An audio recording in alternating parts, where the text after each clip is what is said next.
I put on my sneakers before school with a pink backpack on my back that appears bigger than me and a lunchbox in my hand packed with my favorite cultural food, still warm and smelling delicious. The lunch bell rings and I sit at my table with my friends and classmates and observe as everyone pulls out their money to buy their lunch. As I begin to eat, I hear from the end of the table, "Vicky's lunch is disgusting," and watch as laughter spreads across the room. In the first grade, I brought an untouched lunch back home every day after school. My brother approaches me during a recess, clearly distraught, asking me what it means to be called the N-word. Puzzled, we tell a teacher what had been said to him by his supposed best friend, and her eyes go wide. She tells him to ignore it and never to repeat that word again. In the third grade, I watched my brother's feelings be pushed aside because this kid's parents were divorcing and he'd been listening to too much black rap. Fast forward to high school, as if fitting in isn't hard enough, social media platforms decide their next big trend.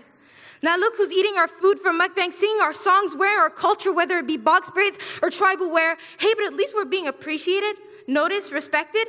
Well, I wouldn't say that, because when 1 or 2 months go by, a video will go viral saying, "Y'all were weird for taking part in that trend." Well, for us, it's a lifestyle, not a trend, a face, not a mask, and certainly not something that will be ridiculed. Of course, when we try to defend ourselves, we're viewed as soft, aggressive, threatening.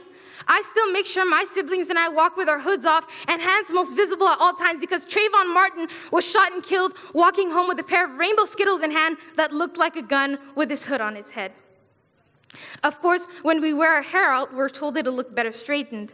Of course, although the same race, light-skinned men and women are viewed as more beautiful as opposed to darker skin complexions. This is why you'll hear so many stories of skin bleaching gone wrong. Why are we taught to hate ourselves, our hair, our skin, our culture? When will we be left alone?